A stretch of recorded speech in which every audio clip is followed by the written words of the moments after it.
নমস্কার। ডক্টরস ডায়ালগের 32তম লাইভে সবাইকে স্বাগত। আজকে আমাদের প্রোগ্রামটা একটা বিষয়, যেটা থ্যালাসেমিয়া চিকিৎসায় অস্থিমজ্জা প্রতিস্থাপন বা বোন ম্যারো ট্রান্সপ্লান্ট নিয়ে আজকে আলোচনা। আজকে আলোচনাটার কিছুদিন আগেই আমাদের থ্যালাসেমিয়া নিয়ে একটা আলোচনা হয়েছিল। সেখানেই আমরা জানতে পারলাম বোন ম্যারো প্রতিস্থাপন এবং তার গুরুত্বের কথা, এবং সরকারি হাসপাতালে যে বোন ম্যারো ট্রান্সপ্লান্টের যে আলোচনাটা হচ্ছে সে বিষয়েও আমরা জানতে পেরেছি। কিন্তু বোন ম্যারো ট্রান্সপ্লান্টের আগে আমাদের যেটা জানতে হবে এবং আমাদের দর্শকদের যেটা জানাতে হবে সেটা হলো থ্যালাসেমিয়াটা কি, থ্যালাসেমিয়া রোগের গুরুত্ব কি, এবং থ্যালাসেমিয়া কেন হয়। আমরা অনেকেই থ্যালাসেমিয়ার কথা জানি এবং কিছুটা শুনিও, মানে বিভিন্ন জায়গা থেকে শুনি, কিন্তু জানি না। সেটা হলো থ্যালাসেমিয়া একটা জিন ঘটিত রক্তের রোগ, যেটা বংশানুক্রমিক ভাবে পায়, তার মানে তার বাবা মার মাধ্যমে হয়তো বাচ্চারা পায়। আর তার সঙ্গে মানে যেটা হয়, রক্তের একটা মানে খুব সিভিয়ার রক্তের যে হিমোগ্লোবিনের অভাব শরীরে দেখা যায়, এবং তার ফলে ব্লাড যে রেড সেল তৈরি হওয়া সেটা বন্ধ হয়ে যায়। তো তার ফলে যেটা হয়, খুব সিভিয়ার একটা অ্যানিমিয়া দেখা যায়, এবং মানে আরো অনেকগুলো সমস্যা পরপর পরপর আসতে থাকে। সেটা কি সমস্যা, কি ব্যাপার, সেটা আমরা ডাক্তারবাবুদের কাছ থেকেই জেনে নেব। কিন্তু থ্যালাসেমিয়া নিয়ে আমাদের আলোচনা করার কারণটা হলো, থ্যালাসেমিয়া কিন্তু একটা ভয়ঙ্কর রকম ভাবে বাড়ছে। আমাদের দেশের প্রায় মানে 10% শিশু থ্যালাসেমিয়া নিয়ে জন্মাচ্ছে, এবং সেইটার কোনো প্রিভেনশন নেই। মানে এই রোগটার কোনো ওষুধ খেলে রোগটা সেরে গেল, এইরকম একটা বিষয় নেই। তো কিভাবে রোগটা সারানো যায় এবং বোন ম্যারো ট্রান্সপ্লান্ট বা কি, সে বিষয়ে আমরা আজকে আলোচনা করব। আমাদের সঙ্গে আজকে আলোচনায় আছেন দুইজন বিশেষজ্ঞ। তার মধ্যে একজন আমাদের সঙ্গে এখন আছেন, এবং আমরা আশা করছি একটু পরেই আরেকজন যোগ দেবেন আমাদের সঙ্গে। ডক্টর বিপ্লবেন্দু তালুকদার আমাদের হিমোগ্লোবিনোপ্যাথি কন্ট্রোলে, মানে যেটা সেন্ট্রাল হিমোগ্লোবিনোপ্যাথি কন্ট্রোল প্রোগ্রামের স্টেট প্রোগ্রাম অফিসার। আরেকজন আসবেন ডক্টর রাজীব দে, উনি এনআরএস মেডিকেল কলেজের হিমোটোলজির অধ্যাপক। ডক্টর তালুকদারের সঙ্গে আমরা আজকে শুরু করছি অনুষ্ঠানটা।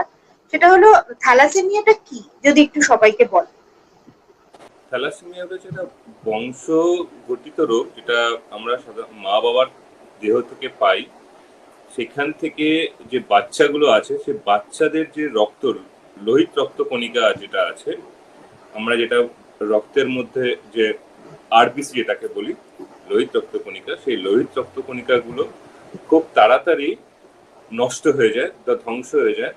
তার ফলে কি হয়, বাচ্চার টিস্যুতে যে অক্সিজেনেশন, কোষে যে অক্সিজেনটা দরকার ফর নিউট্রিশন, সেই নিউট্রিশনটা হয় না হবার দরুন তারা কিন্তু একটা যে রক্তাল্পতা জনিত যে যে সমস্যাগুলো, সেই সমস্যার সম্মুখীন হয়, এবং সেই সমস্যার জন্য বিভিন্ন রকম তাদের সমস্যা হতে পারে। এবং এই অচিরেই বাচ্চারা কিন্তু খুব তাড়াতাড়ি এই সমস্যার জন্য কিন্তু তাদের বিভিন্ন শারীরিক সমস্যার জন্য তাদের ডিফর্মিটি তৈরি হয়, এবং তাদের মর্টালিটি খুব হয়ে যায়। হ্যাঁ, তাদের খুব বেশি বেঁচে থাকতে পারবে, এবং তাদের খুব শীঘ্রই মানে কি বলবো জীবনাবসান হয়। সেটা হচ্ছে একটা রোগ, এবং সেই যেটা যেহেতু জিন দিয়ে বাহিত হয়, মা বাবার থেকে এটা পাই, সেই জন্য এই রক্তাল্পতাকে বলা হয়, যে রক্তাল্পতা হচ্ছে, সেই রক্তাল্পতা নাম হচ্ছে থ্যালাসেমিয়া। একটা গ্রিক শব্দ, থ্যালাস অর্থাৎ এটাকে বলা হচ্ছে রক্তের মধ্যে, সমুদ্রের মধ্যে রক্ত। ঠিক আছে, যেমন একটা বিরাট নদীর মধ্যে একটা যদি খেলা হতো, সেটার মধ্যে ডাইলিউশন হয়ে যেত, সেরকম সেখানেও তাই হয়। সেটাকে তুমি যেটা আমরা আলোচনা করছিলাম, যে থ্যালাসেমিয়া রোগটা আসলে কি, সেটা নিয়ে। হ্যাঁ,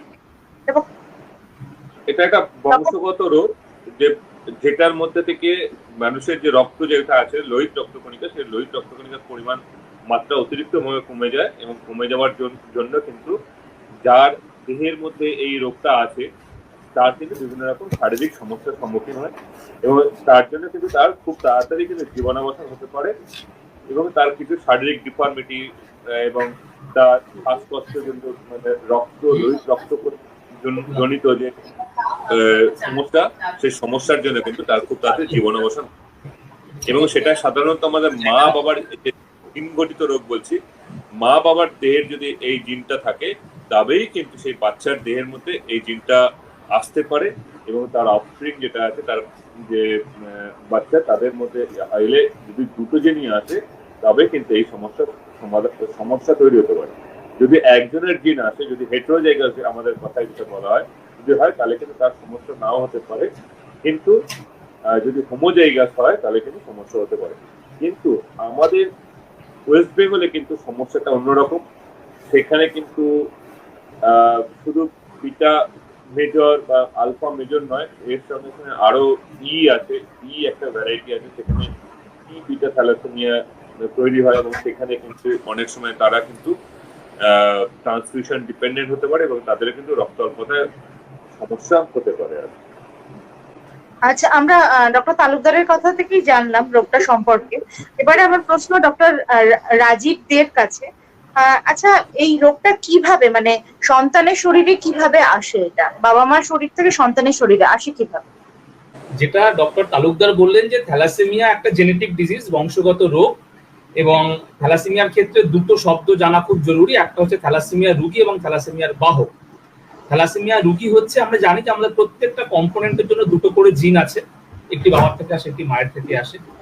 দুটো জিনের মধ্যে একটা জিনের মধ্যে যদি থ্যালাসেমিয়ার মিউটেশন থাকে, লক্ষণ থাকে, তাহলে এমন নয় যে আমাদের হিমোগ্লোবিন 50% তৈরি হবে। তাহলে যে নর্মাল জিনটি সেটি কিন্তু হাইপার অ্যাক্টিভ, এবং সেটা তখন এই যে জিনটা মিউটেটেড সেটাকে কম্পেনসেট করে দেয়। সুতরাং এদের হিমোগ্লোবিন কিন্তু নর্মাল, ঠিক আছে?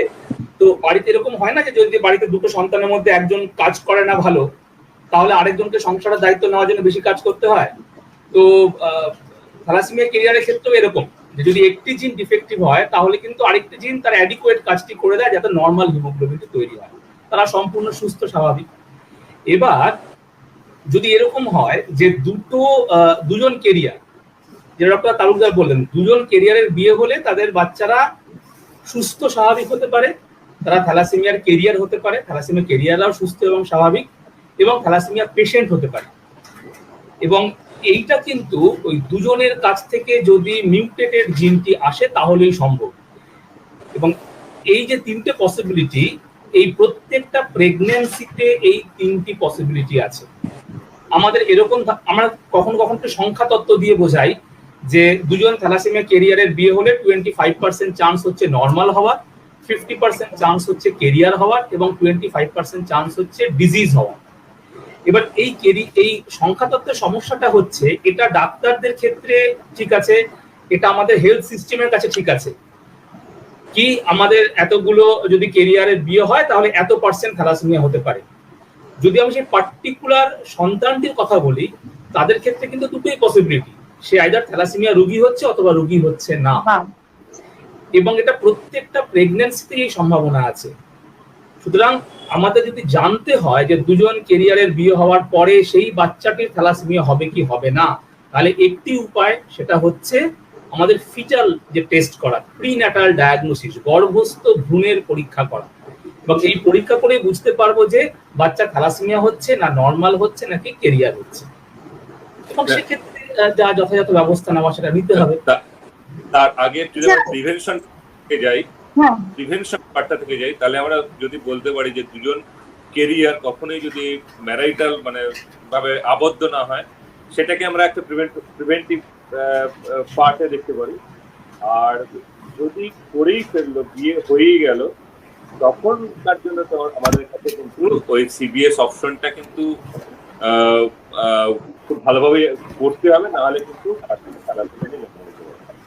First prevention is better than nothing, ঠিক আছে? তো প্রিভেনশনের দিকেই আমরা যদি বলি, ডক্টর দে যেরকম ভাবে বললেন যে একটা মানে ফিটালের একটা এক্সামিনেট করলেই তবেই এটা বোঝা যাবে, হ্যাঁ, তো সেক্ষেত্রে ফিটাল এক্সামিনেশনের কথাটা কখন আসছে? যখন মানুষ প্রেগন্যান্ট হচ্ছে। তো এরকম কি কোনো ব্যবস্থা আছে যে প্রতিটা এএনসি চেকআপেই কাউকে থ্যালাসেমিয়া স্ক্রিনিং করতে হবে, এরকম কি বাধ্যতামূলক কিছু আছে আমাদের রাজ্যে? এরকম ব্যাপার কিছু আছে? এখনো পর্যন্ত বাধ্যতামূলক কিছু নেই, তবু মানে সেটাকে আমরা আইসি মিনস বলছি ইনফরমেশন এডুকেশন এন্ড কমিউনিকেশন, সেই আইসিটাকে জোরদার করার চেষ্টা করা হচ্ছে সব বিভিন্ন জায়গা থেকে, সরকারি জায়গা থেকে, বেসরকারি জায়গা থেকে। বেসরকারি অনেক প্রতিষ্ঠান আছে, তারাও এই জন্য এগিয়ে আসে। তার মধ্যে নারায়ণা আছে, তারা এগিয়ে আসছে এইগুলো আইসি করার জন্য। সেই আইসিটা যদি সর্বস্তর থেকে হবে, সরকারি পরিকাঠামো এবং বেসরকারি পরিকাঠামো 1 নম্বর।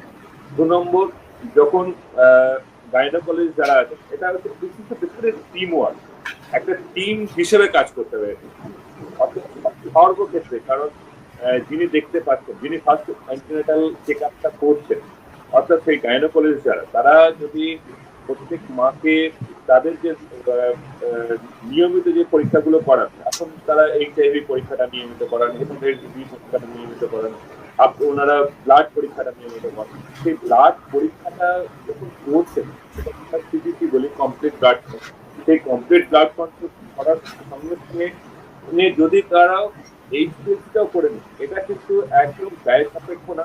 সরকারি জায়গা থেকে কিন্তু পুরোটাই নিখরচায় হয়। সেই যদি খরচা মানে তার স্যাম্পেলটা কালেকশন করে অন্যান্য ব্লাডের রক্ত পরীক্ষার মধ্যে স্যাম্পেল কালেকশন করতে হবে। যদি PCU, আমাদের যে স্টেটে যে থ্যালাসেমিয়া কন্ট্রোল ইউনিট আছে, এটা বেসিক্যালি মডেল, এটা 2007 থেকে শুরু হয়েছিল। এরকম ডাক্তার যে ইনফ্রাস্ট্রাকচার যেটা আছে, সেটা কিন্তু সারা ভারতবর্ষে কোথাও আমরা কিন্তু গর্বিত বোধ করতে পারি। এবং সেইখানে আমাদের ওয়েস্ট বেঙ্গল গভর্নমেন্টের ইয়েতে পরিচালনায় এই টিস্যু গুলো চলছে। আগে যে টিস্যু সংখ্যা ছিল, এখন টিস্যু অনেক বেশি, এবং সেই টিস্যুতে স্যাম্পেলটা পাঠালেই কিন্তু তারা পরীক্ষা করে দেবে, এবং পরীক্ষা করে দিয়ে সঙ্গে সঙ্গে বলে রিপোর্ট কিন্তু 24 আওয়ার্সের মধ্যে চলে আসে, এবং সেখান থেকে বলে যেতে পারে যে যিনি মা হতে চলেছেন তার মধ্যে থ্যালাসেমিয়ার যে জিন, সেই জিনটা আছে। যদি তার মধ্যে থ্যালাসেমিয়ার জিনটা থাকে, তাহলে সঙ্গে সঙ্গে তার স্বামী যে নিয়ে আছেন, স্পাউস যে নিয়ে আছেন, হাজবেন্ড যে নিয়ে আছেন, তাকেও যদি পরীক্ষা করে নেওয়া যায় এবং তার দেহের মধ্যেও যদি ওই জিনটা পাওয়া যায়, তখন কিন্তু আমাদের ভাবনা চিন্তা করতে হবে যে তারা প্রেগনেন্সিটা কন্টিনিউ করবে না, ওই যে যেটা বলা হয়েছিল কোরিওনিক ভিলার স্যাম্পলিং বা ইমিউনোসেন্সিসের মাধ্যমে যে বাচ্চাটা এসছে, ভ্রূণটা পেটের মধ্যে এসছে, তার মধ্যে ওই জিনটা আছে কিনা সেই জিনটাকে আইডেন্টিফাই করা। অর্থাৎ এই ব্যবস্থাটা কিন্তু সরকারিভাবে কিন্তু আছে। হ্যাঁ, মানে এখানে বিপ্লবেন্দুর কথা থেকে আমি বলি, থ্যালাসেমিয়া প্রিভেনশনের ক্ষেত্রে পিয়ালি যে প্রশ্নটা জিজ্ঞেস করলেন, সেটা হলো যে প্রিভেনশন, ডক্টর বিপ্লবেন্দু যেরকম বললেন, প্রিভেনশনের যে অনেকগুলো স্টেপই নেওয়া হয়েছে সরকারি তরফ থেকে, এবং সেটা আজকে নয়, বহুদিন আগে থেকে নেওয়া হয়েছে। এবং পশ্চিমবঙ্গ হচ্ছে প্রথম রাজ্য যেখানে সরকারি স্তরে, রাজ্য স্তরে একটা থ্যালাসেমিয়া প্রিভেনশন করার প্রোগ্রাম রয়েছে, সেপারেট আইসোলেটেড প্রোগ্রাম রয়েছে, নর্মাল প্রোগ্রামের বাইরে। সেটা হচ্ছে আমাদের প্রথম ধারণা ছিল যে আমরা থ্যালাসেমিয়া কেরিয়ার যদি ডিটেক্ট করতে পারি, দুজন কেরিয়ারের বিয়ে হলে যেহেতু থ্যালাসেমিয়া বাচ্চা হওয়ার সম্ভাবনা আছে, আমি তাদের বলবো যে থ্যালাসেমিয়া দুজন কেরিয়ার বিয়ে করো না। এবং এইটা নিয়ে মানে গত 10 বছরে অনেক প্রচার হয়েছে, প্রচুর। হ্যাঁ, সফল হয়নি। মানে আমি ডিবেটে পার্টিসিপেট করেছি যে এই পরীক্ষাটি, এই দুজন থ্যালাসেমিয়া কেরিয়ারের বিবাহ বন্ধ করা বাধ্যতামূলক করা উচিত কিনা, সরকারিভাবে এটা করা যায় কিনা। এটা হয়নি 10 বছরে। এবং আমাদের যে উদাহরণগুলো দেখানো হয় বিভিন্ন দেশের, সাইপ্রাস, গ্রিস, ফ্রান্স, ইরান, এই দেশগুলোর যদি আমি যখন দেখলাম যে এদের সাকসেস স্টোরিটা কি, এদের যে আর্টিকেলগুলো দেখলাম, কোনো জায়গাতেই কিন্তু এই দুজন কেরিয়ারের বিয়ে বন্ধ করে থ্যালাসেমিয়া বার্থ প্রিভেন্ট করা যায়নি। একটা ভাবেই প্রিভেন্ট করা গেছে, যে প্রিন্যাটাল ডায়াগনোসিস এবং selective abortion or medical termination of pregnancy of thalassaemic foetus.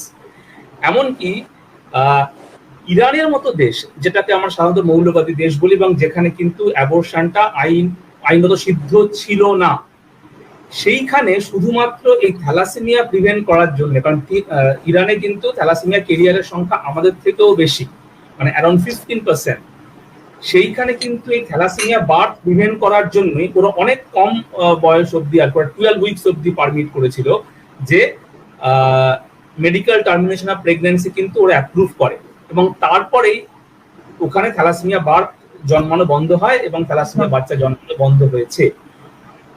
সেই কারণে সাম্প্রতিককালে যে পদক্ষেপটি নেওয়া হয়েছে, এবং আপনি এটাও ভেবে দেখুন, আমাদের যা থ্যালাসেমিয়ার স্টাফ আছে, যা ইনফ্রাস্ট্রাকচার আছে, সমস্ত স্কুলগুলোকে কভার করে তাদের থ্যালাসেমিয়ার স্ক্রিনিং করা সম্ভব নয়।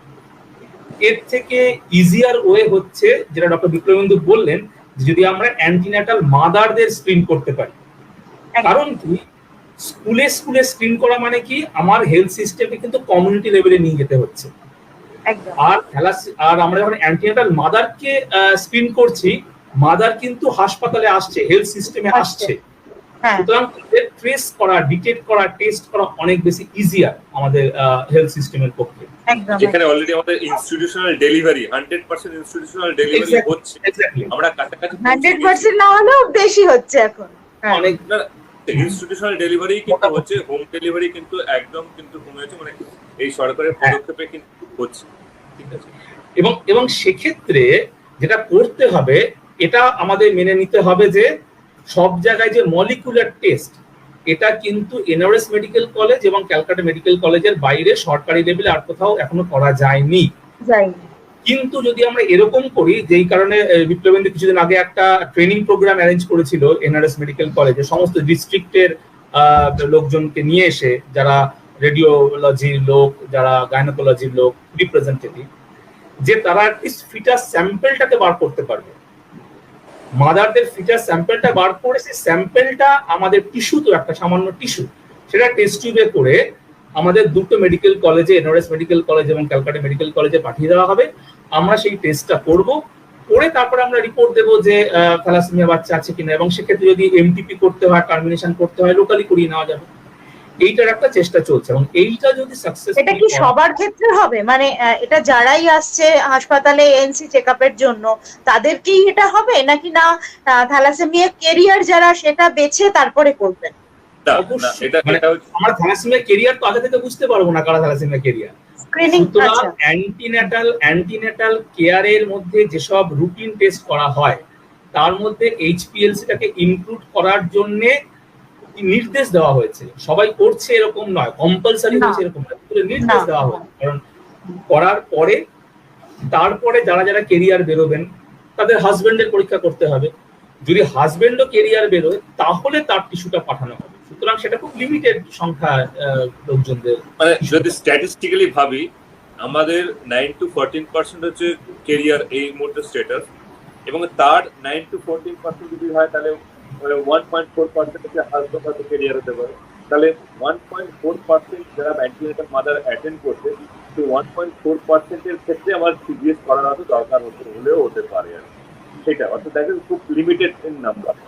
মানে পুরো যারা প্রেগন্যান্ট লেডি তার 1% কে যদি আমরা টেস্ট করি তাহলেই হবে। মানে টেস্ট মানে কোনটা? ফিটাল টেস্ট একদম।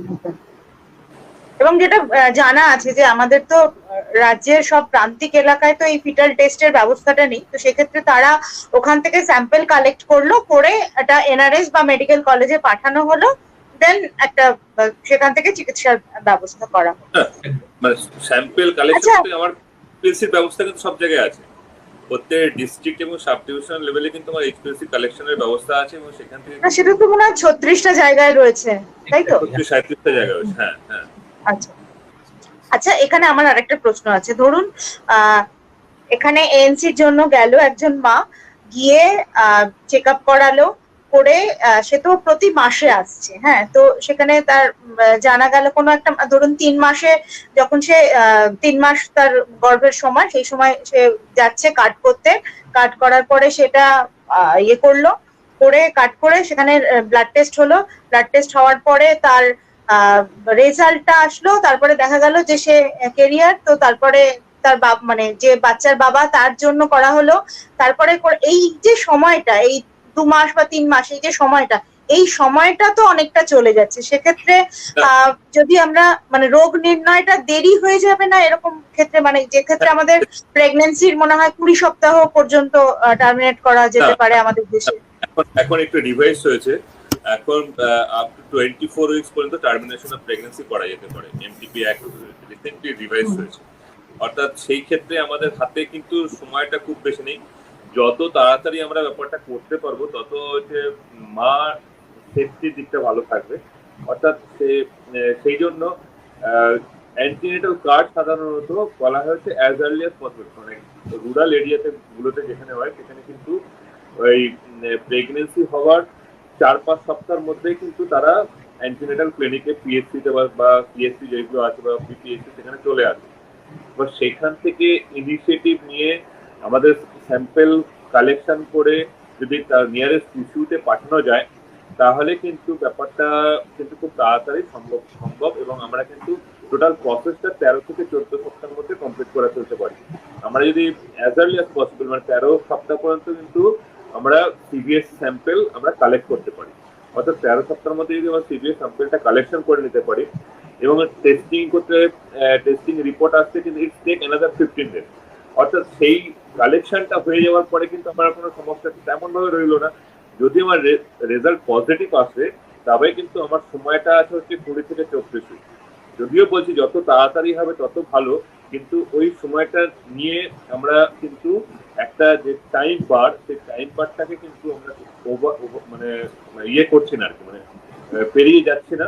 এবং তাছাড়া আরো কিছু নিয়ম এসছে যেখানে যদি ধরুন দেখা যাচ্ছে যে পিসিপিএনডিতে যদি বাচ্চা সত্যিই থাকে তাহলে কিন্তু বিয়ন্ড 24 উইকস হিমোগ্লোবিন ব্যাটি থাকে বা অন্য কোনো জেনেটিক ডিজিজ থাকে তাহলে বিয়ন্ড 24 উইকস কিন্তু তাকে টার্মিনেশন করার ব্যবস্থা আছে, মানে সেইটা কিন্তু রুলের মধ্যে লেখা আছে। অর্থাৎ সেটা নিয়েও কিন্তু খুব বেশি সমস্যা হবার কথা নয় আর। ডক্টর রাজীব। ডক্টর তালুকদারের কথা যেটা বোঝা গেল, এমনিতে এএনসির প্রেগন্যান্সিতে এএনসির গুরুত্বটা ভীষণ রকমের, মানে অ্যান্টিনেটাল চেকআপে, সেটাতে এক্ষেত্রে থ্যালাসেমিয়ার ক্ষেত্রেও কিন্তু এএনসির গুরুত্ব অপরিসীম এবং আপনাকে মানে সময় মতন গিয়ে এই যে রক্ত পরীক্ষাগুলো এগুলো যদি করতে পারা যায় তাহলে দেখা যাবে যে অনেকটাই হয়তো আমরা থ্যালাসেমিয়াকে প্রতিরোধ করতে পারছি। আচ্ছা, এর পরবর্তী প্রশ্ন ডক্টর দের কাছে, যে এটা তো কোনো রকম মানে থ্যালাসেমিয়া তো কোনো রকম ওষুধ দিয়ে চিকিৎসা করা যায় না, মানে খুব ভালো যদি আমরা গর্ভাবস্থাতেই আটকে দিই, কিন্তু তারপরে ধরুন সে বাচ্চা জন্মে গেল, তারপরে জানা গেল যে সে থ্যালাসেমিক, তো তারপরে তাকে তো কোনো রকম ওষুধ দিয়ে তাকে সুস্থ রাখা যায় না। হ্যাঁ, তার মানে কি তার চিকিৎসার কি পদ্ধতি আছে? থ্যালাসেমিয়ার যে চিকিৎসা পদ্ধতি এখনো পর্যন্ত মূলত যে চিকিৎসা পদ্ধতি সেটা হলো যেটা শুরুতেই ডক্টর বিপ্লবেন্দু বললেন যে থ্যালাসেমিয়া মূলত হয় যে অ্যানিমিয়া, এবং আমাদের জানতে হবে যে থ্যালাসেমিয়ার লক্ষণগুলো কিরকম এবং যাকে আমরা প্যাথোফিজিওলজি বলি।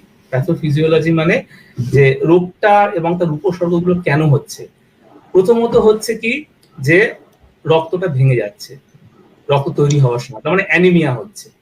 এবং অ্যানিমিয়া যখন আমার শরীরে হয়, নেচার এমন ভাবেই তৈরি করেছে তখন শরীর কিন্তু চায় প্রচুর প্রচুর পরিমাণে রক্ত তৈরি করতে, এবং তখন আসলে থ্যালাসেমিয়া পেশেন্টদের প্রচুর পরিমাণে রক্ত তৈরি হয় এবং আমাদের রক্ত তৈরি হয় হাড়ের ভেতরকার মজ্জা থেকে।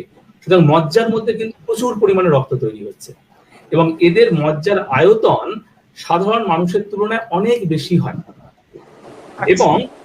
এবং সেই যে প্রচুর পরিমাণ রক্ত তৈরি হচ্ছে তারা কিন্তু ম্যাচিওর হতে পারছে না, তার আগেই আবার ভেঙে যাচ্ছে। এবং এই যে প্রচুর পরিমাণে রক্ত তৈরি হচ্ছে, বোন ম্যারোর আয়তন বেড়ে যাচ্ছে, তার ফলে বোনি ডিফর্মিটি হয়। যেহেতু বোন ম্যারোর আয়তন বেড়ে যাচ্ছে এবং সাধারণত আমাদের রক্ত তৈরি হয় যেগুলো ফ্ল্যাট বোন, তার মধ্যে মানে মুখের যে বোনগুলো, স্কালের বোন, আমাদের রিপসের বোন, আমাদের স্পাইন, এইসব জায়গায়। এই কারণে থ্যালাসেমিয়া পেশেন্টদের আমরা দেখবো যে এদের বনি ডিফর্মিটি হয়ে যাচ্ছে, মুখের গঠনটা একটু বিকৃত হয়ে যাচ্ছে, মাথার স্কালটা একটু ফুলে যাচ্ছে, এই সমস্যাগুলো হয়।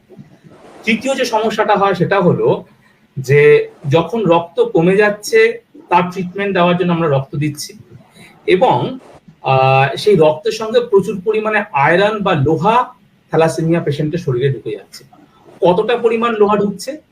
নর্মালি সারাদিনে ছেলেদের ক্ষেত্রে 1 মিলিগ্রাম অফ আয়রন অ্যাবজর্ব হয়, মেয়েদের ক্ষেত্রে এটা মোটামুটি 2 মিলিগ্রাম আয়রন অ্যাবজর্ব হয়।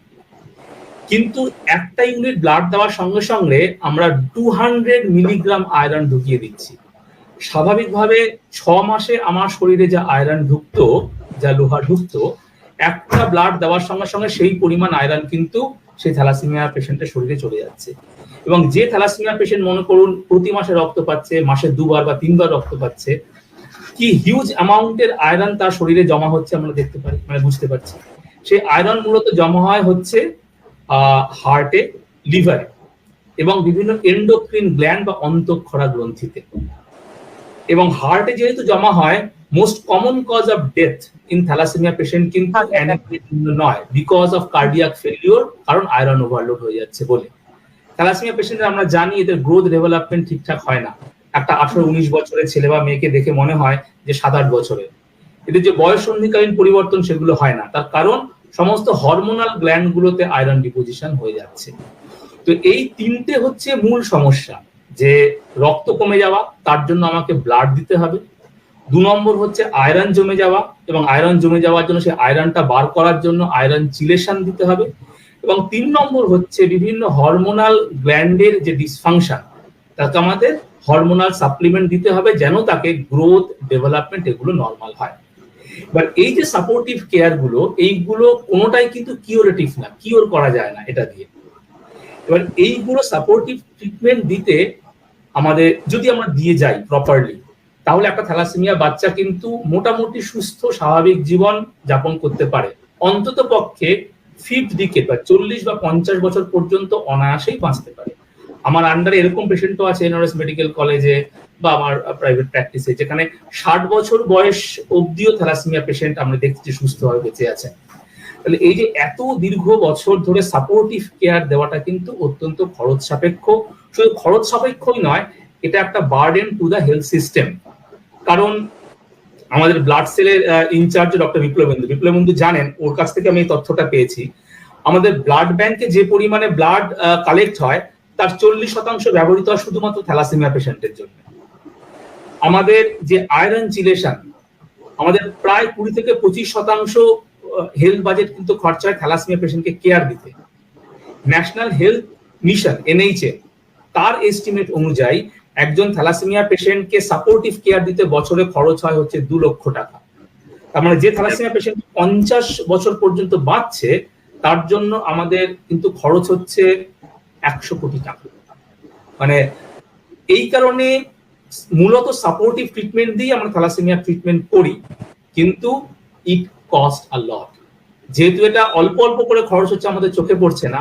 আসলে থ্যালাসেমিয়ার কেয়ার দেওয়া বাড়ির লোকের পক্ষে, থ্যালাসেমিয়া পেশেন্টের যারা পরিবারের সদস্য তাদের পক্ষে, কারণ যে বাচ্চাটাকে নিয়ে আসছে ব্লাড দেওয়ার জন্য, তার বাবা মায়ের তো সেদিনের কাজটা নষ্ট হচ্ছে খরচের মধ্যে। এবং করে it is really and hugely expensive management যে সাপোর্টিভ কেয়ারটি দেওয়া থ্যালাসেমিয়া পেশেন্টকে। একদম ঠিক তাই, মানে সেটাই হচ্ছে আর কি। এবং তার জন্য যে ফ্যামিলি, সবার আগে যে যার বাড়িতে হচ্ছে তাদের যে মানসিক অবস্থা, এই সমস্যা, মানসিক সমস্যা, একদম সেই মেন্টাল স্ট্রেসটা থেকে কিন্তু যে মেন্টাল অ্যাগনি, সেটাকে কিন্তু ওভারকাম করতে পারে। সেটা না নেওয়ার জন্য কিন্তু যে ব্যবস্থাপনা আছে, সেই ব্যবস্থাপনার মধ্যে যদি সবাই ইনভলভ হয়, তার সেজন্য বিয়ের আগে যদি মানে প্রি ম্যারিটাল যদি টেস্টিং হয়, এবং হচ্ছে যদি প্রি ম্যারিটাল টেস্টিং হতে অনেক সময় ডিলেডও হয়, ঠিক আছে, সেখানে যদি অ্যান্টিনেটাল টেস্টিং যদি হয়ে থাকে, তাহলে কিন্তু আমরা এই রোগটাকে সবার আগে প্রিভেনশন করতে পারি। মানে থ্যালাসেমিয়াকে আমরা আসলে ম্যানেজ করছিলাম এমন একটা ভাবে, মানে কনসেপচুয়ালি, যে একটা হচ্ছে যে বিয়ের আগে থ্যালাসেমিয়া কেরিয়ার ডিটেক্ট করে বিয়ে প্রিভেন্ট করে থ্যালাসেমিয়ার বাচ্চা বন্ধ করা। 2 নম্বর হচ্ছে যে মূলত সাপোর্টিভ কেয়ার দিয়ে থ্যালাসেমিয়ার ট্রিটমেন্ট করা। কিন্তু আজকে সময় এসছে এইটাকে একদম অন্যভাবে ভাবা। থ্যালাসেমিয়ার বাচ্চা প্রিভেন্ট করতে গেলে প্রিন্যাটাল ডায়াগনোসিস করতেই হবে, এছাড়া অন্য কোনো উপায় নেই। এবং থ্যালাসেমিয়ার পেশেন্টের বার্ডেন, হেলথ বার্ডেনটা কমাতে গেলে কিউরেটিভ ভাবতে হবে, শুধু সাপোর্টিভ ট্রিটমেন্ট দিয়ে কিন্তু হবে না। থ্যালাসেমিয়া কিওরের কথা ভাবতে হবে। আচ্ছা, এই কিউরেটিভ ট্রিটমেন্ট কি মানে রয়েছে, বা সেটা কি একটু যদি সেটা নিয়ে বলেন। থ্যালাসেমিয়ার কিউরেটিভ ট্রিটমেন্ট অবশ্যই রয়েছে। থ্যালাসেমিয়ার কিউরেটিভ ট্রিটমেন্ট 2 রকম হয়। একটা হচ্ছে হুইচ ইজ ক্লিনিক্যালি এস্টাবলিশড, যেইটা অ্যাভেলেবল আমাদের রাজ্যেই অ্যাভেলেবল, সেটা হচ্ছে বোন ম্যারো ট্রান্সপ্লান্ট। আর আরেকটি হচ্ছে গবেষণামূলক, সেটা হচ্ছে জিন থেরাপি। সেটা এখনো মেইন ক্লিনিক্যাল প্র্যাকটিসে আসে, গবেষণা পরীক্ষামূলকভাবে আছে। তো থ্যালাসেমিয়া পেশেন্টকে যদি আমরা বোন ম্যারো ট্রান্সপ্লান্ট করতে পারি তাহলে কিন্তু এই রোগকে সম্পূর্ণরূপে সারিয়ে ফেলা যায়। এবার বোন ম্যারো ট্রান্সপ্লান্ট শব্দটি যদি অচেনা লাগে বা কিভাবে করা হয় এটা মনে হয়, এটা শুনতে অতটা ডিফিকাল্ট লাগে, এটা কিন্তু প্র্যাকটিক্যালি অতটা কঠিন নয়। বোন ম্যারো ট্রান্সপ্লান্ট বলি আমরা কারণ এক সময় বোন ম্যারো ট্রান্সপ্লান্টই করা হতো। আসলে আমরা যে ট্রান্সপ্লান্টটি করি সেটা হচ্ছে স্টেম সেল ট্রান্সপ্লান্ট, কারণ আমরা জানি যে স্টেম সেল থেকেই সমস্ত সেলগুলো তৈরি হয় এবং আমাদের বোন ম্যারোর মধ্যেও স্টেম সেল আছে, শুধু স্টেম সেলটুকু আমাদের দরকার। তো এই বোন ম্যারো ট্রান্সপ্লান্টের স্টেপগুলো কি কি? প্রথমত হচ্ছে যে আমাদের প্রত্যেকের কিন্তু একটা পার্টিকুলার জেনেটিক স্ট্রাকচার আছে, মানে আমরা দুজন মানুষ হলেও হ্যাঁ আমাদের জেনেটিক স্ট্রাকচার কিন্তু ডিফারেন্ট, সেটা আমরা এখন জেনে গেছি আমাদের হিউম্যান জিনোম প্রজেক্টের পরে। সুতরাং আমাদের যদি ট্রান্সপ্লান্ট করতে হয় তাহলে আমার সঙ্গে ম্যাচিং হবে। এই ম্যাচিংটা মানে কি? ম্যাচিংটাকে বলা হয় HLA ম্যাচিং বা টিস্যু ম্যাচিং। ম্যাচিং হবে এমন একজন ডোনার লাগবে যে সুস্থ।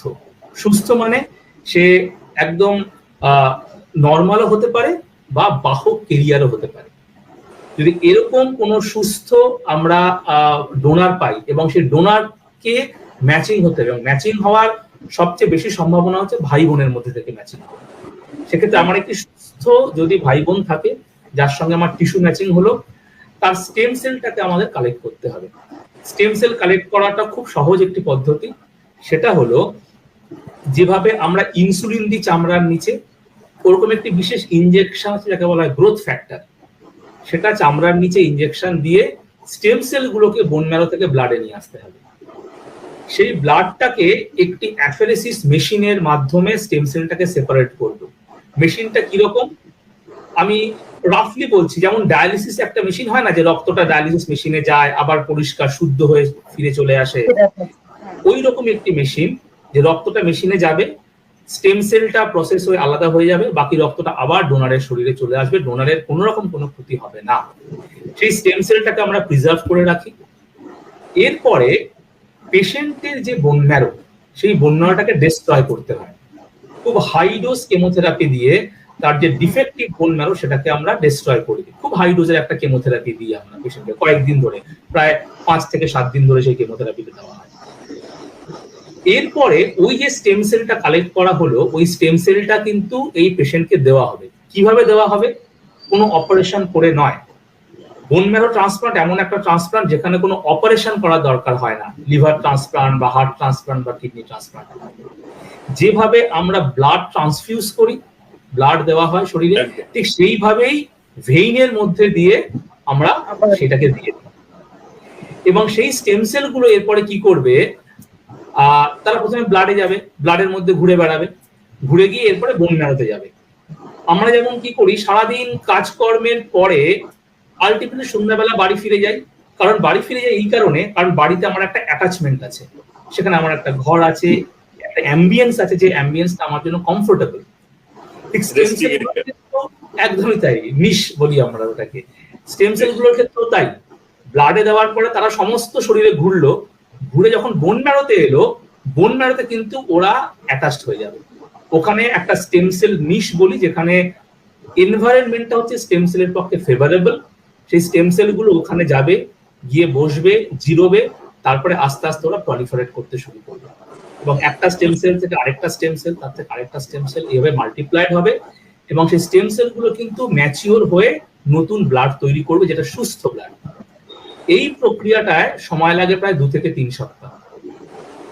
ওই যে 2 থেকে 3 পদ্ধতিটা শুনে মনে হচ্ছে খুব সহজ ব্যাপার, হ্যাঁ খুব তো বিশাল নয়, কিন্তু এক তো হলো নিশ্চয়ই বিশেষজ্ঞের ক্ষেত্রে তো সেটা অবশ্যই জটিল প্রক্রিয়া, এবং তার পাশাপাশি সেটা হলো খরচ। হ্যাঁ, এটা একটা অসম্ভব রকমের একটা খরচ, যেটা সাধারণ মানুষের পক্ষে দেওয়া করা সম্ভব না। হ্যাঁ, খরচের আগে একটু এর কমপ্লিকেশনের জায়গাটা বলি, যে যখন আমি পেশেন্টের বোন ম্যারোটাকে ডিস্ট্রয় করে দিচ্ছি, আমাদের বোন ম্যারো শুধু ব্লাড সেলই তৈরি করে না, আমাদের ইমিউন সেলগুলো তৈরি করে, যেটা আমাদের ইমিউনিটি দেয়। তখন কিন্তু পেশেন্টের কোনো ইমিউনিটি থাকছে না, জিরো ইমিউনিটি। মানে তাকে খুব সংরক্ষিত জায়গায় রাখার প্রয়োজন আছে। সেই জন্য বোন ম্যারো ট্রান্সপ্লান্ট ইউনিটে রাখতে হয়, যেখানে ওই ঘরে যে হাওয়াটা পাঠানো হচ্ছে সেই এয়ারটাও ফিল্টার করে, হেপা ফিল্টার দিয়ে ফিল্টার করে সেই এয়ারটা ভেতরে পাঠানো হচ্ছে। পেশেন্টকে যে খাবার দেওয়া হচ্ছে সেটাও আলট্রাভায়োলেট রের একটা বক্সের মধ্যে দিয়ে পাঠানো হচ্ছে, যেন সেইখান থেকে কোনো ইনফেকশন না ছড়ায়। এবং অবশ্যই যে ডাক্তাররা যাচ্ছেন তারা তো সম্পূর্ণরূপে স্টেরাইল হয়ে বিভিন্ন পদ্ধতির মধ্যে দিয়ে যাচ্ছেন। তো এই সময় যে কোনো ইনফেকশন হতে পারে, এবং মনে রাখতে হবে আমাদের শরীরে কিন্তু বিভিন্ন ইনফেকশনের সোর্স, আমাদের রেসপিরেটরি ক্যাভিটি, আমাদের গাট, ইন্টেস্টিন, সেখানে কিন্তু প্রচুর ব্যাকটেরিয়া ভাইরাস আছে। যদি বাইরে থেকে নাও যায় সেটাও প্রলিফারেট করতে পারে। সুতরাং ওই সময় ওই যে যখন পেশেন্টের ইমিউনিটি নেই, ওই রকম সময় 2 থেকে 3 সপ্তাহ পেশেন্টকে রাখা, বিভিন্ন রকমের ইনফেকশনটাকে হ্যান্ডেল করা, এবং এই যে বাইরের স্টেম সেলটি যাচ্ছে সেটাও কিন্তু ফরেন, তার সঙ্গে আমার নিজের শরীরের কিছু রিয়াকশন হয়, যাকে আমাদের সায়েন্সের ভাষায় বলা হয় জিভিএইচডি, গ্রাফট ভার্সেস হোস্ট ডিজিজ। তো এই রকম কিছু কিছু ভীষণ কমপ্লিকেটেড প্রক্রিয়া আছে, যেইগুলো ম্যানেজ করা, ট্রিট করা, it is complicated, sophisticated as well as expensive, এবং সেই জন্য পুরো প্রক্রিয়াটা কিন্তু এক্সপেন্সিভ হবে। আচ্ছা, এই মানে তাহলে তো বোঝাই যাচ্ছে আলোচনা থেকে যে সবার ক্ষেত্রে এই বোন ম্যারো ট্রান্সপ্লান্টটা সম্ভব নয়। সেক্ষেত্রে কাদেরকে আপনারা উপযুক্ত বলে মনে করবেন যে বোন ম্যারো ট্রান্সপ্লান্টের জন্য, বা এর সফলতাটাই বা কতটা শতাংশ? এইটা খুব ভালো প্রশ্ন করেছেন, যে আমরা কাদের মনে করব যে বোন ম্যারো ট্রান্সপ্লান্টের পক্ষে উপযুক্ত। থ্যালাসেমিয়া পেশেন্টের ক্ষেত্রে আমরা বললাম যে একাধিক অর্গান অ্যাফেক্টেড হয়, হার্ট অ্যাফেক্টেড হয়ে যায়, লিভার অ্যাফেক্টেড হয়ে যায়, এবং সেই অ্যাফেকশনের মূল কারণ হচ্ছে যে আয়রন ডিপোজিশন হয়ে যাওয়া এবং সিভিয়ার রক্তাল্পতা এবং বোন ম্যারোর আয়তন বেড়ে যাওয়া। সুতরাং এই কমপ্লিকেশনস গুলো যাদের হয়ে যাবে, যাদের লিভার ডিসফাংশন হয়ে গেছে, যাদের কার্ডিয়াক ডিসফাংশন হয়ে গেছে, তাদের ক্ষেত্রে কিন্তু ট্রান্সপ্লান্ট করাটা খুব ডিফিকাল্ট এবং তাদের ফেলিওর রেট খুব হাই। সুতরাং ট্রান্সপ্লান্ট করতে হবে as early as possible, preferably, মানে বেস্ট এজ হচ্ছে less than 5 years, up to 10 years অবধিও করা যায়। 10 ইয়ার্স এর পরে কিন্তু transplant related complications, transplant related mortality, মারা যাওয়ার সমস্যা অত্যন্ত বেড়ে যায়। ট্রান্সপ্লান্টের সাকসেস রেট যদি আমরা, যাদের এই কমপ্লিকেশনস গুলো ডেভেলপ করেনি, মানে কার্ডিয়াক ডিসফাংশন হয়নি, বেশি আয়রন জমে যায়নি, বা আয়রন জমে গেলেও সেটাকে ওষুধ দিয়ে বার করে দেওয়া হয়েছে, এই রকম হলে ট্রান্সপ্লান্টের সাকসেস রেট হচ্ছে অ্যারাউন্ড 90%। মানে আমি যদি 100 জনকে ট্রান্সপ্লান্ট করি, 90 জন সুস্থ হয়ে যাবে, তাদের আর ব্লাড লাগবে না। কিন্তু এইটাই যদি এই কমপ্লিকেশনস গুলো ডেভেলপ করে যায়, যদি বয়সটা 10 এর উপরে হয়ে যায়, এই সাকসেস রেটটা কমে কিন্তু 40% এর নিচে নেমে আসে। হ্যাঁ, এবং ট্রান্সপ্লান্ট রিলেটেড ডেথের সংখ্যা বেড়ে যায়। সুতরাং আইডিয়াল হচ্ছে যে আর্লি এজে। সুতরাং ট্রান্সপ্লান্টটা এরকম কোনো হঠাৎ সিদ্ধান্ত নয় যে আমার একদিন সকালে মনে হলো যে আমার বাচ্চার রক্ত আজকে ট্রান্সপ্লান্টটা করে ফেলি, এরকম নয়। ট্রান্সপ্লান্ট করতে গেলে সেই প্ল্যান নিতে হবে যখন থ্যালাসেমিয়া ডায়াগনোসিস হলো।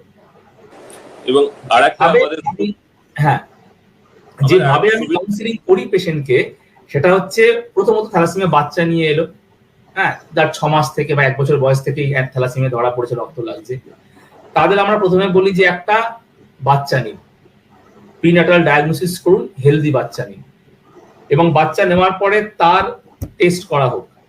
যদি ম্যাচিং হয় সেক্ষেত্রে তার যখন 2 থেকে 3 বছর বয়স হবে, সেই সময় আমরা ট্রান্সপ্লান্ট করবো। 2 থেকে 3 বছর কিন্তু আমি পেশেন্টটাকে রেডি করছি, যেন পেশেন্টটাকে প্রপার ট্রান্সফিউশন দেওয়া হয়, যেন তার আয়রন ওভারলোড বেশি না হয়ে যায়, এবং তারপরে আমরা ট্রান্সপ্লান্টে যাচ্ছি, এবং সেক্ষেত্রে কিন্তু সাকসেস রেট খুবই হাই। এখানে আমার একটা কথা আছে, যেটা হচ্ছে যে আমরা যখন একজন বাচ্চা অলরেডি থ্যালাসেমিয়া আছে এবং তার মাকে যখন আমি আবার বলছি যে তুমি একটা বাচ্চা নাও, সেই বাচ্চাটাকে সেখানে কিন্তু একটা সিভিএস এর একটা বিরাট রোল আছে। এখানে কোরিয়ান ভিটা স্যাম্পলিং যদি আমরা আগে থেকে করে নিই এবং করে নেবার পর যদি তার কর্ড ব্লাডটাও আমরা যদি রেখে দিই, কিন্তু তার ফিউচার ট্রান্সপ্লান্টের জন্য সেটাও কিন্তু ভেরি মাচ এফেক্টিভ। মানে cord blood is also a good source of stem cell, এবং সেখান থেকেও কিন্তু ওই তার যে হিউম্যান আম্বালিকার যে কর্ড ব্লাড আছে, যে বাচ্চাটার যে কর্ড ব্লাডটা পাচ্ছে, সেখানে যে স্টেম সেলটা পাচ্ছে, সেটাও কিন্তু মানে ট্রান্সপ্লান্ট করার জন্য তাকে কিন্তু আলাদা করে আর অ্যাফেরেসিস করতে হচ্ছে না। সেই ব্লাডটা নিয়েই কিন্তু তাকে ট্রান্সপ্লান্ট করা যেতে পারে, যদি সেইটা সিবিএস করে আমরা যদি সুস্থ স্বাভাবিক দেখতে পাই। অর্থাৎ সিবিএস এর কিন্তু ডুয়াল রোল আছে, মানে একটা হচ্ছে কিউরেটিভ রোলও কিন্তু আছে, সেই কর্ড ব্লাডটা আমরা দেখে দিতে পারি। এবং সেখানে আমাদের সরকারি সেক্টরে already this is the only state যেখানে একটা পাবলিক কর্ড ব্লাড ব্যাংক আছে। এখানে সারা ভারতে কিন্তু সেরকম পাবলিক কর্ড ব্লাড ব্যাংক নেই, সবই কিন্তু প্রাইভেট কর্ড ব্লাড ব্যাংক। সেখান থেকে কিন্তু আমরা এই ব্যাপারটা করতে পারি। এবার রাজীব বল। হ্যাঁ, আর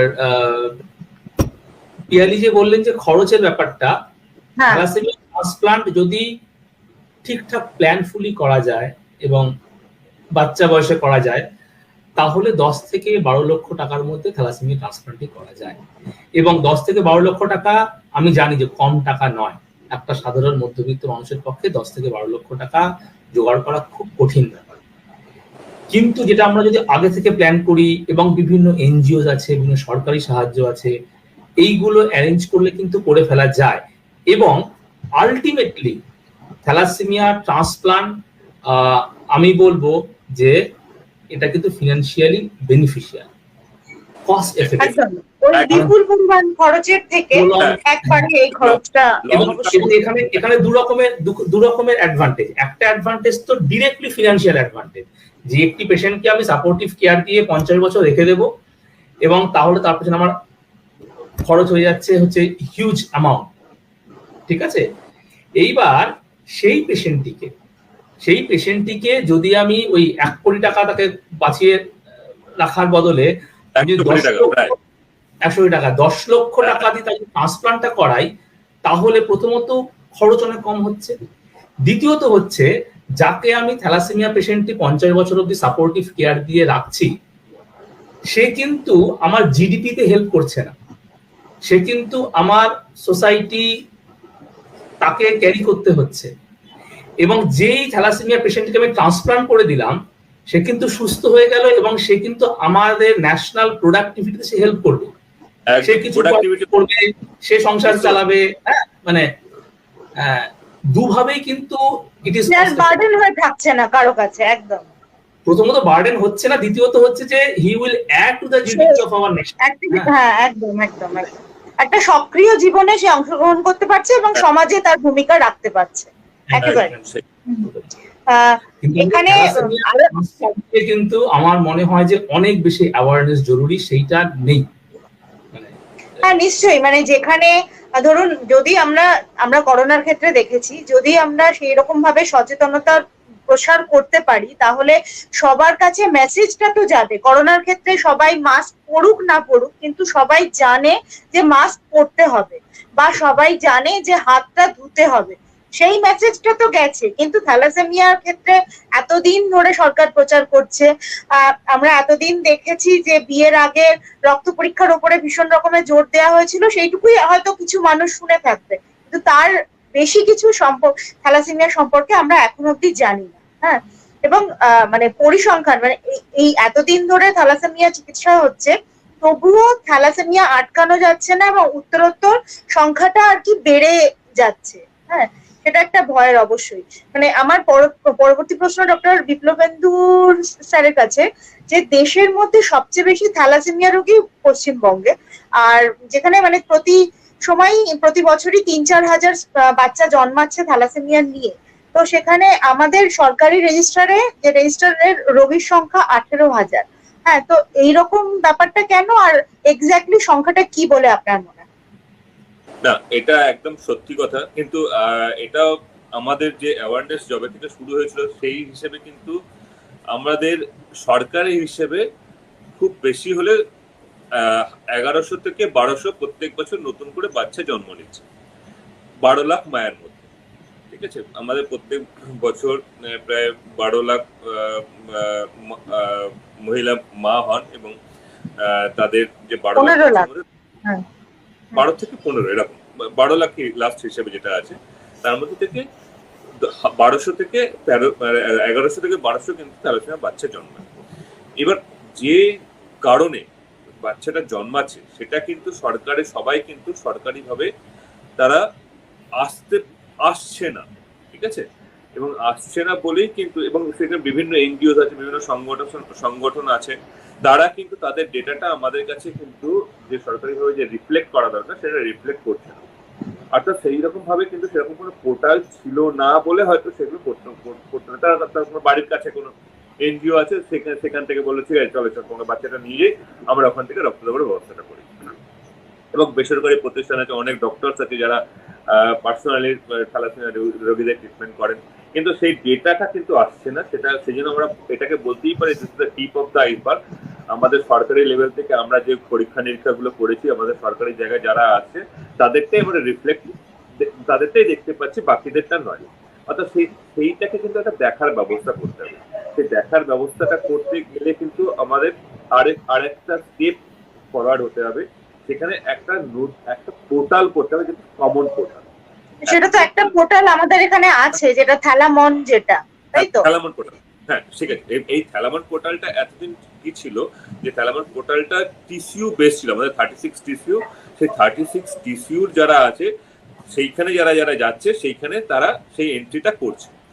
এবার এইটাকে যদি আমরা ওপেন সিস্টেম করে দিতে পারি, it's open for all, already ভাবনা চিন্তা চলছে এবং সেটা করেও দেওয়া হবে, যে রেজিস্ট্রেশন এন্ট্রিটা কিন্তু প্রত্যেকের লেভেলে, অর্থাৎ সে গভর্নমেন্ট সেক্টরেও থাকে এবং প্রাইভেট সেক্টরেও থাকে, তার থ্যালাসেমিয়া যখন স্ক্রিনিং এ যাচ্ছে তার এন্ট্রিটা হবে, এবং তার সে যখন ডিটেক্টেড হচ্ছে তখন সেটাও কিন্তু এই যে থ্যালামন সফটওয়্যারে এন্ট্রি হবে।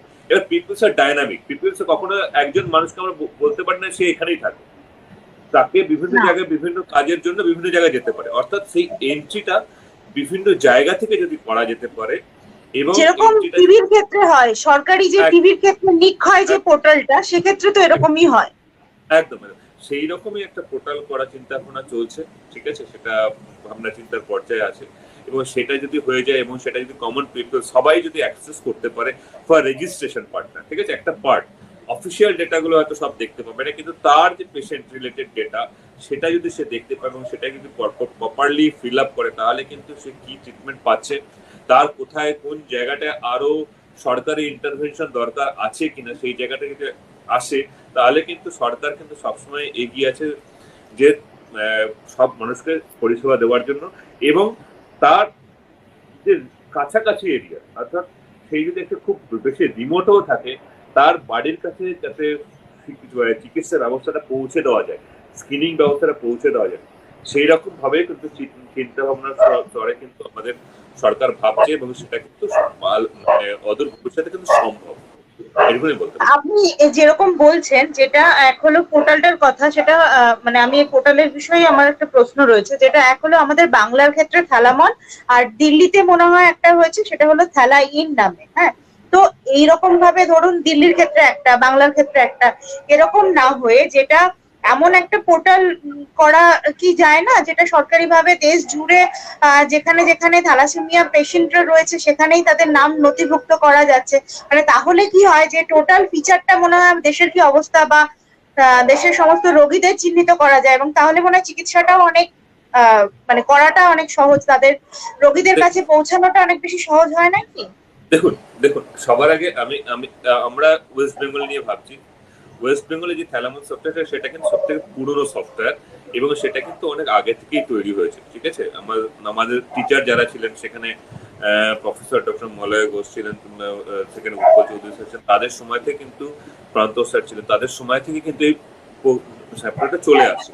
অর্থাৎ সেই সফটওয়্যারটা কিন্তু যুক্তিকথা যথেষ্ট রকমের এস্টাবলিশ, এবং সেখানে কিন্তু একটা খুব হিউজ ডেটা রয়েছে।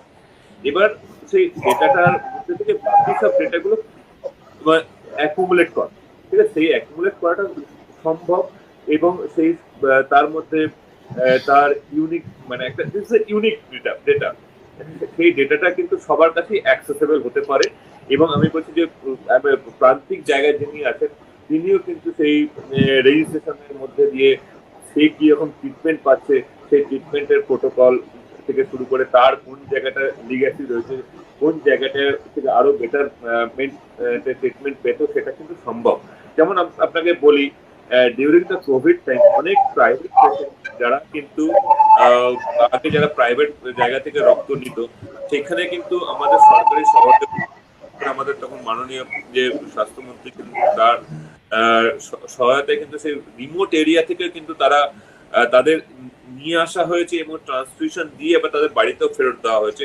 সেরকম ঘটনাও কিন্তু ইনস্ট্যান্স কিন্তু আমাদের কাছে আছে। অর্থাৎ আমাদের যে স্বাস্থ্য ব্যবস্থাটা এবং স্বাস্থ্য ব্যবস্থা মানে যে আমরা কাজটা করছি সেটা হচ্ছে টিম, এবং আমাদের টিমটা কিন্তু ভেরি ওয়েল ফাংশন এবং ওয়েল গ্রুপ, এবং সেই জায়গাটা কিন্তু মানে কি বলবো অনস্বীকার্য নয় আর। ঠিক আছে, হ্যাঁ ঠিকই। তবে আমার মনে হয় যে পিয়ারি যে সাজেশনটা দিয়েছেন সেটা কিন্তু একটা খুব ইম্পর্টেন্ট সাজেশন। সেটা হলো যে একটা পোর্টাল থাকলো যেখানে প্রত্যেক স্টেট তার নিজস্ব ডেটা এন্ট্রি করলো, এবং আমরা একটা স্টেটটাকে ক্লিক করে সিলেক্ট করে দেখে নিতে পারি যে কোন স্টেটে, মানে থ্যালামন আমাদের আছে সামহাউ একটা সেন্ট্রালের সঙ্গে একটা লিয়াজও করে যদি এটাকে ট্রাই আপ করা যায়, কিন্তু খুব ভালো আইডিয়া দিলাম। ঠিক আছে, সেটা ভাবনা চিন্তা করার উপর, সেটা আমার যে অথরিটি যারা আছেন, হায়ার অথরিটি যারা আছেন, হ্যাঁ মানে সেটাই আর কি, মানে এই সাজেশনটা আমরা দিতে পারি। সেটা তো সেইখানে ভাবনা চিন্তা করেই তারপরে ডিসিশনটা নেওয়া হয়। মিউট। আর একটা প্রশ্ন আছে, সেটা হলো সারা দেশের পরিসংখ্যান বলছে যে 10% শিশু জন্ম নেয় থ্যালাসেমিয়া নিয়ে। হ্যাঁ, তো সেক্ষেত্রে যে টেস্টটা এইচপিএলসি, হ্যাঁ, এই টেস্টটা কি বাধ্যতামূলক করা যায় না? মানে সেক্ষেত্রে থ্যালাসেমিয়া নির্ণয়ের ক্ষেত্রে কি মানে সেটা অনেক বেশি কার্যকর হবে। সেটা সরকার এটা নিয়ে কি চিন্তা ভাবনা করছে?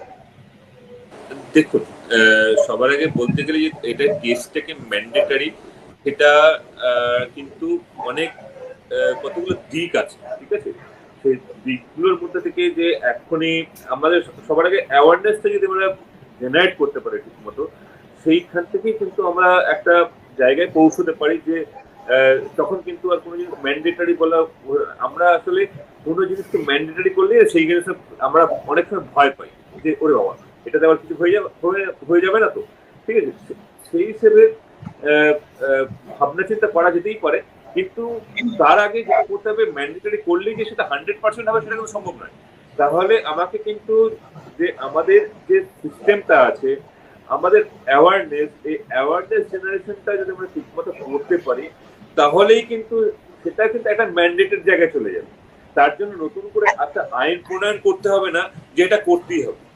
হ্যাঁ, এই করতেই হবে ব্যাপারটাকে আমরা সবসময় ভয় পাই যে আরে বাবা এটা করতেই হবে। ঠিক আছে, বরঞ্চ এ ব্যাপারে আমি বলছি, আপনি একটু আগে একটা কথা বললেন, খুব ভালো একটা কথা বললেন, যেটা হলো ইনস্টিটিউশনাল ডেলিভারি। হ্যাঁ, সেটা কিন্তু ম্যান্ডেটরি করা হয়েছিল, এবং এএনসি পিএনসি চেকআপ, পিএনসির অবস্থা এখনো অতটা ভালো নয়, কিন্তু এএনসি চেকআপে তো বলছেন মানে মানুষ এখন হাসপাতালে যাচ্ছে এবং ইনস্টিটিউশনাল ডেলিভারির উপরে মানুষের আস্থা বেড়েছে এবং তার ফলে মায়েদের মৃত্যু কমেছে। হ্যাঁ, তাহলে সেক্ষেত্রে যদি ম্যান্ডেটরি সরকার না করতো, হ্যাঁ, তাহলে কি এটা হতো? এটা আপনি ঠিকই বলে, আর সেইটা তো যখন ম্যান্ডেটরি হয়েছে সেই প্রসেসের মধ্যেই থেকে তো আমরা যাচ্ছি। আমরা ওইখানে যখন আসছে অ্যান্টিনেটাল মা, সেই অ্যান্টিনেটাল মার আমরা তো এইচআইভি টেস্ট করছি, সেটা তো আমরা হেপাটাইটিস বি টেস্ট করছি, আমরা সিবিসি করছি, আমরা তার থাইরয়েড টেস্ট করছি, আমরা তার সুগার টেস্ট করছি, তার মধ্যে থেকে আমরা এইচপিএলসি করবো। হ্যাঁ, সেটার জন্য আবার একটা আলাদা করে রুল, আলাদা করে অ্যামেন্ডমেন্ট। ঠিক আছে, হয়তো পরবর্তীকালে হবে, চিন্তা ভাবনা চলছে। ঠিক আছে, কিন্তু তার মধ্যে থেকে এটা তো করাই যেতে পারে, সেটার জন্য তো আলাদা করে কিছু মানে আবার একটা ম্যান্ডেট আনার দরকার। আরো একটা সমস্যার জায়গা যেটা, সেটা হচ্ছে যে প্রথমত থ্যালাসেমিয়া ডিটেক্ট করার জন্য যে এইচপিএলসি মেশিন, এবং সেই এইচপিএলসি মেশিন যদি আমরা সবাইকে করতে যাই, তাহলে তার যে ইনফ্রাস্ট্রাকচার দরকার সেটা একটা হিউজ ইনফ্রাস্ট্রাকচার। এটা কিন্তু ওই সিবিসির মতো শুধুমাত্র একটা ব্লাড টেস্ট নয়, মানে it needs expensive machine, it needs a train personal to interpret. এবং সেকেন্ডলি হচ্ছে যে এই টেস্ট আমরা কেন করব? এই টেস্ট করব একটাই কারণে, যে আমরা থ্যালাসেমিয়া বাচ্চা জন্মানো আটকাতে চাই, এবং আমরা দেখেছি যে এই টেস্ট করে কিন্তু বাচ্চা আটকানো যাচ্ছে না। এবং এই টেস্টটা যখন আলটিমেটলি প্রয়োজন হবে, লোককে ভোটার কার্ড, আধার কার্ডই হারিয়ে ফেলে। সেক্ষেত্রে আমি জন্মের 1 বছরের মধ্যে একটা টেস্ট করলাম, সেই রিপোর্টটা সে রেখে দেবে 18-19 বছর বয়সে, 20 বছর বয়সে যখন তার জন্ম হবে, থাকবেই না, সেটা ভুলেই যাবে কি টেস্ট হয়েছে। এবং আলটিমেটলি এই টেস্টটা এমন একটা সময় করা উচিত যখন সে টেস্টটার মানে বুঝবে। আমি তো এএনসি চেকআপের কথা বলছি, মানে আমি জন্মের পরে বলছি না, আমি মায়েদের টেস্টের কথা বলছি। হ্যাঁ, এবং সেটাই তো করা হচ্ছে, মানে এএনসি তে থ্যালাসেমিয়া টেস্টটা দেখুন ম্যান্ডেটরি, মানে কি ওই যে লিস্টটা করা আছে ওই স্ট্যাম্পের মধ্যে থ্যালাসেমিয়ার নামটাও লেখা থাকবে। একদম আমরা তখন করতে পারবো যে when we have that infrastructure to cover everyone। আমাদের থ্যালাসেমিয়ার 36টা সেন্টার আছে, সেটা কোথায়? ডিস্ট্রিক্ট লেভেলে। কিন্তু প্রাইমারি হেলথ সেন্টারে, হ্যাঁ মানে ওই কয়েকটা আর কি, প্রাইমারি হেলথ সেন্টারে কিন্তু আমার এইচপিএলসি মেশিনটি নেই। সুতরাং সেই সিস্টেম থাকতে হবে যে ওই টেস্টটা যাবে ওখানে, এবং সেইটা করার জন্য সেই ইনফ্রাস্ট্রাকচারটা তৈরি না করে ম্যান্ডেটরি করাটা খুব ডিফিকাল্ট। না আমি করলাম, করে সেই রিপোর্টটা ভুল দিলাম। আচ্ছা, HR technical person is very important, হ্যাঁ, এবং সেইখানে সেইভাবে তাদের টেকনিক্যালি তাদের সাউন্ড করে নেওয়া, সেটা কিন্তু একটা বেশ সমস্যাজনিত, এবং সেটাকে করে নেওয়া হচ্ছে, এবং করে আস্তে আস্তে দেখা যাক পরবর্তীকালে কি হতে পারে। আর মানে সেক্ষেত্রে দেখা পরিকাঠামোর একটা সরকারি পরিকাঠামোর আরো উন্নতির প্রয়োজন আছে, যেরকম ডক্টর দেব বললেন। হ্যাঁ, আচ্ছা, হ্যাঁ বলুন। পরিকাঠামো, হ্যাঁ আমি যেটা বলছি, পরিকাঠামো এই মুহূর্তে যেটা আছে, হ্যাঁ ঠিক আছে, সেটা আমাদের যেভাবে আমরা স্ক্রিনিং করতে চাইছি সেই হিসাবে কিন্তু পরিকাঠামো মানে এটা যথেষ্ট ভালো, মানে এটাকে অন্যান্য স্টেট যারা আছে সেই স্টেটের থেকে কিন্তু আমাদের পরিকাঠামো এই মুহূর্তে আমরা অনেক মানে বলতেই পারি যে অন্যান্য জায়গায় যেভাবে যে পরিকাঠামোটা নেই, অ্যাপার্ট ফ্রম ফিউ স্টেট, এখানে কিন্তু আমাদের এতগুলো পিসিউ থ্যালাসেমিয়া কন্ট্রোল ইউনিট সেরকম কিন্তু কোনো জায়গাতেই কিন্তু অন্য কোনো স্টেটে এতগুলো থ্যালাসেমিয়া কন্ট্রোল ইউনিট নেই। অর্থাৎ সেই হিসেবে কিন্তু আমাদের কাঠামো যথেষ্ট ভালো। আমাদের ইনফ্রাস্ট্রাকচার যেটা আছে, মেশিন যেগুলো আছে, মানে এইচআর যারা আছে এবং যারা এই ডে কেয়ার অ্যাক্টিভিটির সঙ্গে জড়িত, তারা কিন্তু যথেষ্টভাবে প্রত্যেকটা ব্যাপারে খুব সহনশীল এবং সহানুভূতিশীল, এবং তারা এমপ্যাথেটিক্যালি এবং সিম্প্যাথেটিক্যালি কাজগুলো কিন্তু কন্টিনিউয়াসলি করে এসে কিন্তু এই যে হিউজ ডেটা, এই হিউজ ডেটা এবং হিউজ স্ক্রিনিং, সারা পৃথিবীতে এত স্ক্রিনিং কিন্তু এখনো কোনো দেশ করে উঠতে পারে, যেটা শুধুমাত্র পশ্চিমবঙ্গের মধ্যে, মানে ভারতবর্ষের ছোট্ট একটা জায়গা পশ্চিমবঙ্গ, সেখানে কিন্তু এতগুলো স্ক্রিনিং করা হয়েছে। নিয়ারলি আমরা 18 লাখ সরকারি সেটআপে 800 লাখ আমরা স্ক্রিনিং করেছি, ঠিক আছে। একটা বিরাট ডেটা, তাহলে কিন্তু এই ডেটাটা সম্ভব হতো না যদি আমাদের ইনফ্রাস্ট্রাকচারে যদি কোনো ইয়ে থাকতো। তো সেই করতে পারি আমরা আমাদের স্ট্রাকচার, ঠিক আছে। আরো মোটিভেশন, আরো আইসি, এইগুলো ডেফিনেটলি দরকার আছে, প্রত্যেকটা মুহূর্তে দরকার। এই যে মিডিয়া, এই মিডিয়া যদি আরো একটু এগিয়ে আসে, তাহলে মিডিয়ার মাধ্যমে আমাদের যে জিনিসটা সহজে সচেতনতা, যেটা পোস্টার, লিফলেটার, এটা তো একদমই আপনি ডক্টর তালুকদার যেটা বললেন না, সেটা হলো গুজরাট মডেল, মানে তারপরেই আছে পশ্চিমবঙ্গ। হ্যাঁ, তো গুজরাটের পরে পশ্চিমবঙ্গ আছে। আচ্ছা, আরো একটা স্টেটের কথা আসছে, সেটা হলো উত্তরাখণ্ডে যেটা করা হচ্ছে সেটা হলো থ্যালাসেমিয়া একজনের যে সে যদি রোগী বেরোয় সে, তাহলে তার সেই পরিবারের সবাইয়ের স্ক্রিনিং এর ব্যবস্থা করা হচ্ছে। এই পদ্ধতিটা সম্পর্কে আপনি একটু বলবেন কিছু? সেটা তো আমাদের এখানে হচ্ছে, হ্যাঁ সেটা হচ্ছে ফ্যামিলি, মানে সেটা কি ওরা একদম ম্যান্ডেটরি করে দিচ্ছে যে তার ফ্যামিলিতে যারা আছে তাদেরকেও দেখা দরকার যে তাদের কেউ বাহক কিনা, তো সেক্ষেত্রে যা করার, মানে এরকম কি হচ্ছে পশ্চিমবঙ্গে? দেখুন, মানে পশ্চিমবঙ্গে একজন যদি ক্যারিয়ার ডিটেকশন হয় তাহলে তো তার ফ্যামিলি স্ক্রিনিং করা হচ্ছে, এবং সেই ফ্যামিলি স্ক্রিনিংটা করা হচ্ছে কাউন্সেলিং এর মাধ্যমে, ঠিক আছে। করাতে হবে, ওদের নিয়ে আসবেন, আমরা এটা করে নেব। এবার মানে যে কোনো কিছুকে ম্যান্ডেটরি করা মানেই এটা এক্সিকিউট করা খুব ডিফিকাল্ট হয়ে যায়, এবং লোকে ভয় পেয়ে যায় যে হয়তো মানে এর মাধ্যমে তাহলে অন্য কিছু হয়তো করা হচ্ছে, অন্য কিছু মেসেজ যাবে, সেই মেসেজটাকে কিন্তু এটা মেসেজ সবসময় সিম্পলিফাই হওয়া উচিত, ঠিক আছে। এবার দেখুন, ফ্যামিলি স্ক্রিনিং এর মধ্যে আমার রিপ্রোডাক্টিভ এজ গ্রুপে সবসময় স্ক্রিনিং এর জন্য যাওয়া ভালো। আমি হ্যাঁ। রিপ্রোডাক্টিভ এজ গ্রুপ এটা আমার রিসার্চ পারপাস, থিওরিটিক্যাল পারপাস ঠিক আছে, কিন্তু কিন্তু সবসময় যদি আমি কমিউনিটি হেলথ নিয়ে ভাবি, সেখানে কিন্তু আমাকে ওই জায়গাটা ফার্স্টে প্রায়োরিটি বেস্ট করতে হবে। এইটা আমার মনে হয় যে থ্যালাসেমিয়ার যে কমিউনিটি ম্যানেজমেন্ট, হ্যাঁ, সেটা অবশ্যই এটা নিয়ে আমরা আলোচনা করতে পারি যে থ্যালাসেমিয়ার কমিউনিটি ম্যানেজমেন্ট এবার স্টেট কি ভাবছে এবং সেটাকে কি করে প্রিভেন্ট করা যায়। কিন্তু আজকে আমাদের যে মূলত যে আলোচনার বিষয়টি যে কিউরেটিভ অ্যাসপেক্ট এবং থ্যালাসেমিয়ার বোন ম্যারো ট্রান্সপ্লান্টের ভূমিকা, অ্যাওয়ারনেস জেনারেট করাটা অনেক বেশি দরকার। কারণ কি থ্যালাসেমিয়া সম্পর্কিত যেভাবে আমরা ভেবে এসেছি এতদিন যে কেরিয়ার ডিটেকশন এবং সাপোর্টিভ কেয়ার, থ্যালাসেমিয়া পেশেন্ট কেন ব্লাড পাচ্ছে না, বেশি ব্লাড দিতে হবে, বেশি ব্লাড ডোনেশন ক্যাম্প করো, সেইটা তো থাকবেই। তার বাইরে একটু আউট অফ দ্য বক্স ভাবতে হবে যে থ্যালাসেমিয়ার কেয়ার মানে আজকে কিন্তু প্রিভেন্ট করতে গেলে প্রিনেটাল ডায়াগনোসিস এবং ট্রিটমেন্ট করতে গেলে কিউরেটিভ ট্রিটমেন্টটার সম্ভাবনা এবং কিউর ট্রিটমেন্ট সম্পর্কে লোককে সচেতন করাটা অবশ্যই করতে হবে। Ultimately it will change the complete scenario of thalassemia management, মানে শুধুমাত্র এতদিন যাবে হয়ে এসছে আর কি, মানে তার বাইরে এটার মনে হয় খুব প্রয়োজনীয়তা আছে আর একদমই। আচ্ছা, আমাদের অনুষ্ঠান শেষের মুখে আমার জাস্ট একটাই প্রশ্ন, সেটা হলো এই বোন ম্যারো ট্রান্সপ্লান্টের কথা আমরা আলোচনা করছি।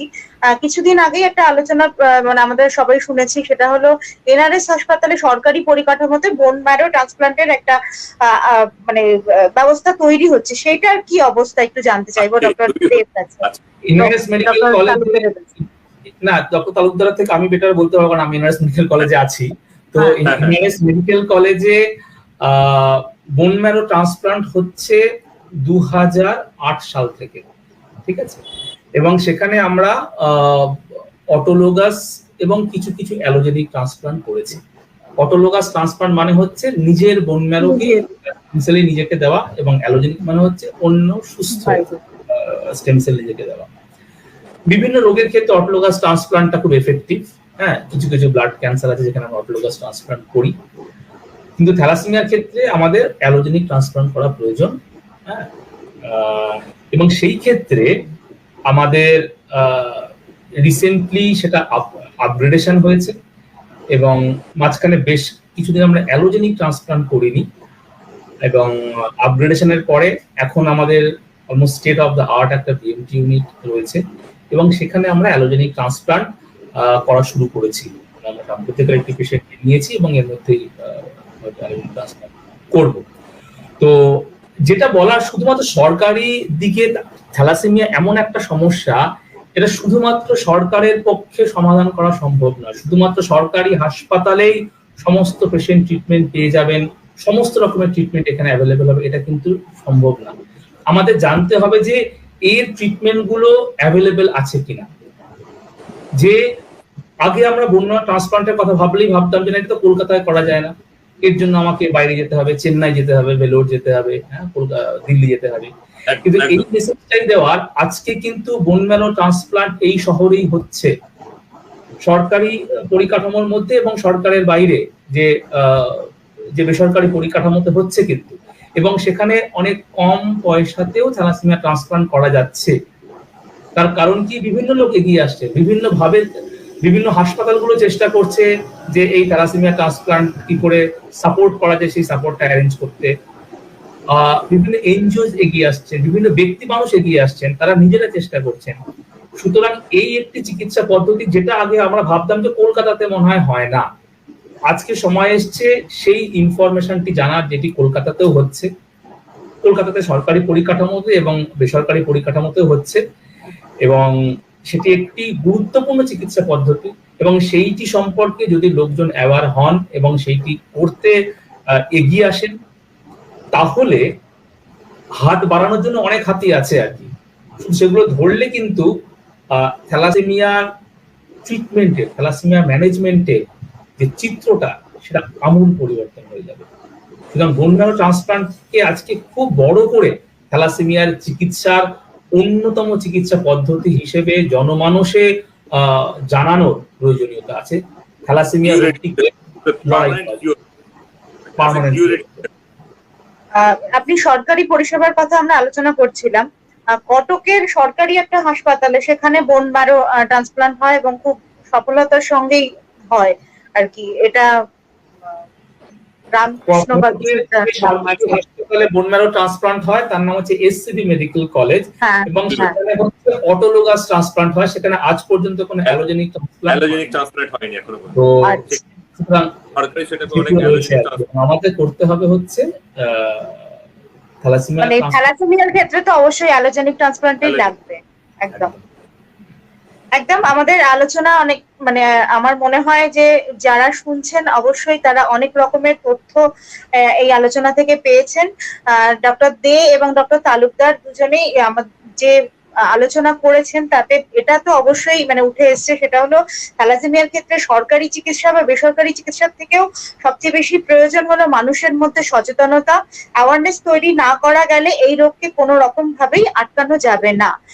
হ্যাঁ, চিকিৎসার ক্ষেত্রে একটা বড় বার্ডেন তো সবসময় রয়েছে, কিন্তু সেইটাকে ওভারকাম করে এখন বিভিন্ন যে মানে সংস্থা, বিভিন্ন যে নন গভর্নমেন্ট সংস্থা এবং বিভিন্ন সংস্থা এগিয়ে আসছে সাহায্যের জন্য।